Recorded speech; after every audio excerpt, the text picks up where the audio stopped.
APJ Abul Kalam তার বাবা ছিলেন একজন কি ছিলেন, মাঝি এবং জেলে। সে নদীতে থাকতো সারাদিন। সে নদীতে থাকা অবস্থায় তার বাবার সাথে যাচ্ছে আর বলছে, বাবা তুমি কবে সফল হবে? এই যে যাচ্ছ আর আসছো, মাছ ধরছো, কবে শেষ হবে? কবে তোমার গন্তব্য সফলতা পর্যন্ত পৌঁছাবে? সেই মাঝি তার সন্তানকে জিজ্ঞাসা করেছিল, তুমি কি দেখছো ওই পাখিটি উপরে কেন উঠছে? এপিজে আবুল কালাম বলছিলেন, বুদ্ধিমান সন্তান আগে থেকেই বলছিলেন পাখিটি উঠছে কারণ পাখিটি তার ডানাটুকু ঝাপটাচ্ছে। এই ডানা থাকার পরও পাখিটি যদি তার ডানা ঝাপটানো বন্ধ করে দেয় তাহলে সে নদীতে পড়ে মারা যাবে। সে মাঝি উত্তর দিয়ে বলেছিল, মানুষের জীবনটা সেরকম। মানুষ যদি তার কাছে যে শক্তি, সামর্থ্য, যোগ্যতা, দক্ষতা আছে সেটাকে কাজে লাগিয়ে ডানাগুলো ঝাপটাতে থাকে তাহলে সে উপরের দিকে উঠতে থাকবে। তোমাকে আল্লাহ তাআলা মেধা দিয়েছেন, you have proved that you are genius, but আজকে যদি তুমি তোমার মেধাকে কাজে লাগাতে না পারো, অলস সময় কাটাও, মনের মধ্যে একটি তীব্র আকর্ষণ কাজ করে, আলহামদুলিল্লাহ I have done a good job, I have achieved GPA 5, আমি খুব ভালো করেছি, এখন আমার ঘুমের সময়, আরামের সময় বিশ্রাম করি, তাহলে দেখবা ডানা না ঝাপটানো সেই ডানা থাকার মতো পাখিটা যেভাবে নদীতে করে মরার সম্ভাবনা থাকে, তুমি তোমার স্বপ্নগুলোকে সেভাবেই মেরে ফেলবে। তোমার মা হতাশ হবে, জাতি হতাশ হবে, অনাকাঙ্ক্ষিত দুর্দশা তোমার জীবনে নেমে আসবে। সেজন্যে আমাকে মনে করতে হবে যে আজকে থেকে আমার পরিশ্রম কিন্তু শুরু। এই পরিশ্রমকে ধারণ করতে হবে। এপিজে আবুল কালামের জীবনের গন্তব্য অনেক কিছু ছিল। সে বলেছিল যে আমরা 9 জন পাইলট হওয়ার জন্য পরীক্ষা দিয়েছিলাম, 8 জনকে সিলেক্ট করেছে, 1 জন বাদ পড়েছিল, সেটা ছিলাম আমি। এবং একজন বাদ পড়া যে ব্যক্তির নাম ঘোষণা করেছিল, সেটা যখন আমার নাম ঘোষণা হলো, আমার কাছে মনে হয়েছিল যে আমি আকাশ ছুঁয়ে ফেলেছি। আকাশ ছুঁতে হলে নিচে থেকে ছোঁয়া যায় না, অনেক উপরে উঠতে হয়। আমি মনে হচ্ছিল যে আমি অনেক উপরে গিয়ে আকাশ ছুঁয়ে ফেলেছি। যখন নাম ঘোষণা করলো আমি বাদ পড়ে গেছি, আমার কাছে মনে হয়েছিল সে আকাশ থেকে আমি মাটিতে পড়ে গেছি। আকাশ থেকে মাটিতে পড়লে একজন মানুষ যে পরিমাণ কষ্ট পায় তার চেয়ে অনেক বেশি কষ্ট পেয়েছি। কিন্তু আমার সেই কষ্টকে, সেই সুখকে আমি শক্তিতে রূপান্তরিত করে নতুন করে চলার গতিপথ আমি আবিষ্কার করেছিলাম। এই জন্য তিনি বলেছিলেন, মেহনত আচ্ছি হতে হো রং লাতি হে। যদি পরিশ্রম শক্ত হয়, কঠোর হয়, এক সময় তোমার রং পৃথিবীকে রঙিন করে তুলবে। মেহনত নাদান হতি হো টুট জাতি হে। যদি মেহনত তুমি নাদানের মতো করো, আস্তে আস্তে করো, শুয়ে শুয়ে করো, তাহলে তুমি একদিন এই পৃথিবী থেকে হারিয়ে যাবে, তোমার যতই মেধা থাক, যতই যোগ্যতা থাক। আমি ঢাকা কলেজে পড়ার সুযোগ হয়েছে, একই বেডে থাকতাম। তখনকার সময় স্টেন করা ছাত্র, বাংলাদেশের সেরা প্রতিষ্ঠান থেকে পাশ করা ছাত্র ঢাকা কলেজে এসে ভর্তি হয়ে ইন্টারমিডিয়েটে ফেল করে বেরিয়েছে। জিপিএ 5 পাওয়া ছাত্র ফেল করা সহজ কাজ নয়। এই সহজ কঠিন কাজটি কিন্তু আমাদের ভাইয়ের দ্বারা হয়ে যায় যারা নিজেরা নিজেদের ক্ষেত্রে সতর্ক না থাকে। এই হার্ড ওয়ার্কিং মেন্টালি থাকতে হবে। দ্বিতীয় হলো তোমাদের মধ্যে সময়ের সঠিক ব্যবহার থাকতে হবে। Time and tide wait for none. সময় কারোর জন্য অপেক্ষা করে না। তিক্ত বাস্তবতা হলো এই সময়ই আমাকে আসলে নষ্ট করার কাজটা বেশি হয়। সারাদিন মোবাইল নিয়ে ধাক্কাধাক্কি করার পরও মন চায় না যে মোবাইলটা একটু রেখে দিই, মন চায় না, আবার মন চায় মোবাইলটা একটু রাখি। প্রিয় ভাইরা আমার, সময়কে কোনোভাবেই নষ্ট করা যাবে না। আপনারা জানেন নেলসন ম্যান্ডেলা, তিনি দীর্ঘদিন কারাগারে ছিলেন। তাকে যখন অক্সফোর্ড ইউনিয়নের স্টুডেন্ট ইউনিয়নের একটি প্রোগ্রামে প্রশ্ন করা হয়েছিল, you have spend more than 27 years in jail, but how you have become the most influential leader of the world? আপনি প্রায় 27 বছর কারাগারে কাটিয়েছেন এবং এটা ছিল আপনার জীবনের সবচেয়ে গুরুত্বপূর্ণ সময়। এরপরও আপনি কিভাবে পৃথিবীর সেরা সবচেয়ে প্রভাবশালী নেতা হয়েছিলেন? কারণ কি? আপনারা জানেন নেলসন ম্যান্ডেলার জানাজায় পৃথিবীর সবচেয়ে বেশি রাষ্ট্রপ্রধানরা অংশগ্রহণ করেছিল। এত বেশি প্রভাবশালী তিনি কিভাবে হয়েছিলেন? হি ওয়াজ আস্কড, তাকে প্রশ্ন করা হয়েছিল, সে এক বাক্যে উত্তর দিয়েছিল, I know how to manage the time.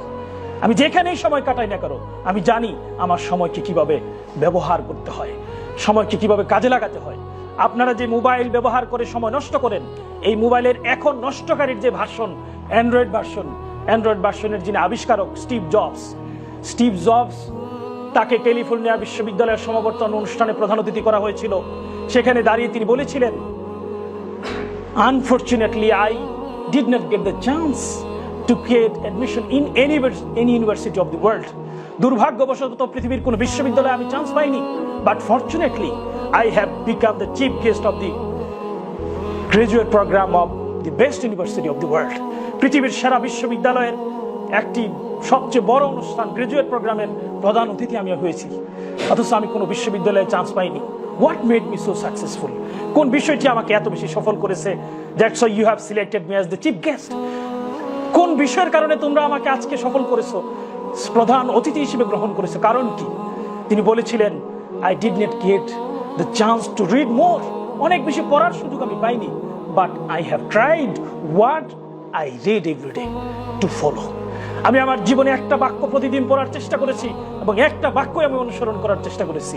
সেটি ছিল, তিনি যখন লন্ডনের পার্কে একটা পত্রিকা পড়তেন, পত্রিকার উপরে লেখা থাকতো, you will think that this is the last day of your life. তুমি মনে করবে আজকের দিনটি তোমার জীবনের শেষ দিন। স্টিভ জবস বলছিলেন যে আমি প্রতিদিন সকালবেলা যখন বের হতাম, দাঁড়িয়ে থেকে বাসার সামনে দরজার সামনে একটা আয়না থাকতো, আয়নার সামনে দাঁড়িয়ে নিজেকে প্রশ্ন করতাম যে, হে স্টিভ, তুমি যে বের হয়ে যাচ্ছ, যে কাজে যাচ্ছ, তুমি যদি কালকে মারা যেতে, তুমি কি আজকে এই কাজটি করতে, নাকি তার চেয়ে গুরুত্বপূর্ণ, তার চেয়ে বেটার আর কোনো কাজ আছে? যদি সেই কাজটি থেকে থাকে, তাহলে তুমি আজকের কাজটি বাদ দিও, সেই কাজটিকে গ্রহণ করো। তিনি সেটা গ্রহণ করতেন। তিনি বললেন, এই একটা কাজ, একটা অনুভূতি, একটা চেতনা আমার জীবনকে পরিবর্তন করে দিয়েছে, মেড মি সো সাকসেসফুল, আজকের সফলতার জায়গায় নিয়ে এসেছে। আপনারা জানেন, তিনি অ্যাপলের কো-ফাউন্ডার ছিলেন এবং অ্যাপল যখন ঘোষণা করলো যে তার কোম্পানিকে নতুন করে সাজাবে, যখন ঘোষণা করলো সকল কোম্পানির এমপ্লয়ীদেরকে সার্টিফিকেট জমা দিতে, স্টিভ জবসের তো কোনো সার্টিফিকেট নাই। সার্টিফিকেট না দেওয়ার কারণে তার চাকরিচ্যুত করা হয় তাকে। কিছুদিনের মধ্যে অ্যাপল ধপাস করে পড়ে যায়। এই অ্যাপল পড়ে যাওয়া মানুষটিকে আবার সার্টিফিকেট ছাড়াই নেয়, কারণ সে তার সময়কে ব্যবহার করতে জানতো। প্রিয় ভাইরা আমার, আল্লামা সুয়ুতী রহমতুল্লাহ আলাইহি বলেছেন, time is a cutter, if you can cut it properly and use it properly, you will be successful. সময় হলো একটা কাটারের মতো, তুমি যদি এটাকে কেটে কেটে ব্যবহার করতে পারো, মনে রাখবে তুমি সফল হবে। Neither time will cut you, এটা যদি করতে না পারো, সময় তোমাকে কেটে টুকরো টুকরো করে দিবে। সুতরাং সময়ের সঠিক ব্যবহার করে গন্তব্যে পৌঁছার জন্য লড়াই করে যেতে হবে। আমি বলেছি, তোমাদের দায়বদ্ধতা তো শুধু তোমার মায়ের জন্য নয়, তোমার বাবার জন্য নয়, এই জাতির কাছে তোমার দায়বদ্ধতা, এই বিশ্ববাসীর কাছে তোমার দায়বদ্ধতা। এই পৃথিবী তাকিয়ে আছে তোমাদের দিকে। তোমাদেরকে বদভ্যাসগুলো দূর করার একটি প্রাণান্তকর চেষ্টা চালাতে হবে। আমাদের কিছু বদভ্যাস আছে। সকালবেলা এই বৃষ্টির দিনে না ঘুমানো, কি যে চ্যালেঞ্জ, এটা তো চিন্তাও করা যায় না, ঠিক না? আজকে যদি এই মিটিং না থাকতো, আজকে সকাল হইতো? সকালই হইতো না আজকে। বলেন ভাই, বছরে 2-4টা এরকম দিন পাওয়া যায়, এই দিনেও যদি না ঘুমাই তাহলে কেমন হয়? আসলে কি বিষয়টা এরকম নয়। প্রায় প্রতিদিনই দেখা যায় কি হয়ে যায়, সকালবেলা ঘুম হয়ে যায়, কারণ রাতের বেলা ঘুম দেরি করে হয়। এই কাজটা করা যাবে না। সকালবেলা ঘুমানো, অতি মাত্রায় ফেসবুক অথবা অনলাইনে বেশি সময় ব্যয় করা, এই বদভ্যাসগুলো আমাদের মধ্যে আছে। খেলা দেখার একটা তীব্র মানসিকতা আমি দেখেছি, অত্যন্ত মেধাবী, এখন আলাদা বিশ্ববিদ্যালয়ে পড়ে একজন ভাই আছে। আমি খেলা দেখতে নিষেধ করতাম ভাইকে। রাতের বেলা রিয়াল মাদ্রিদের খেলা থাকলে তাকে আর কোনোভাবেই ঘুমাইতে যাইতে দিতে পারতাম না। আমার রুমে নিয়ে আসলাম যে আপনি আমার রুমে থাকবেন। সে রাতের বেলা আমার সাথে ঘুমাই গেছে। রাতের বেলা ভোর 3টার দিকে উঠে দেখি যে ভাই নাই। কোথায়? টেলিভিশনের মধ্যে লঙ্গি দিছে, লঙ্গির মধ্যে এরকম মাথা দিয়ে দেখতেছে। এটা ভিডিও করে রাখছি। ফজরের পরে হাদিস পাঠের পরিবর্তে বললাম যে আজকে আমরা একটা ভিডিও দেখব। ওই ভিডিও দেখানোর পরে ভাই বলতেছে যে ভাই সরি ভাই, ঘুমই আসে না। রিয়াল মাদ্রিদের খেলা আর আমার ঘুম আসবে, এটা চিন্তা করা যায়? কি করব? গেলাম, যাই খেলা দেখা শুরু করলাম। এই যে নেশা, এই যে অভ্যাস, এরকম আরো অনেক বদ অভ্যাস আছে। গেমস খেলা একটা মানে ট্যালেন্টেড অভ্যাস। সেটা সবাই বলে যে গেমস হলো একটা মানে কি বলা যায়, অন্যরকম অনুভূতির খেলা। এই জায়গাটা আমাদেরকে পরিবর্তন করতে হবে, বদভ্যাসগুলো দূর করতে হবে। এপিজে আবুল কালামের নাম শুনেছেন আপনারা? এপিজে আবুল কালাম বাংলাদেশে এসেছিলেন।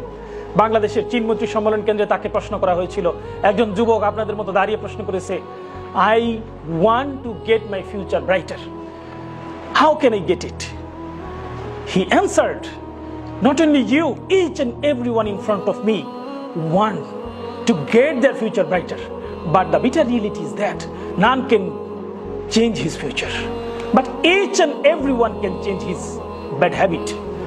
If anyone can change his bad habit, surely he or she will get his future brighter. আমি জীবনকে আলোকোজ্জ্বল হিসেবে আগামী দিনে পেতে চাই। এই প্রশ্ন করার পর সে উত্তর দিয়েছিল যে শুধু তুমি নয়, পৃথিবীর সবাই চায় আমার জীবন উজ্জ্বল হোক। যে রিক্সাওয়ালা সে চায় একদম তিনি 5 তলা বাড়ি করবে, আমি না পারলে আমার সন্তান করবে। এই স্বপ্ন দেখে, এই স্বপ্ন শুধু তুমি দেখো না,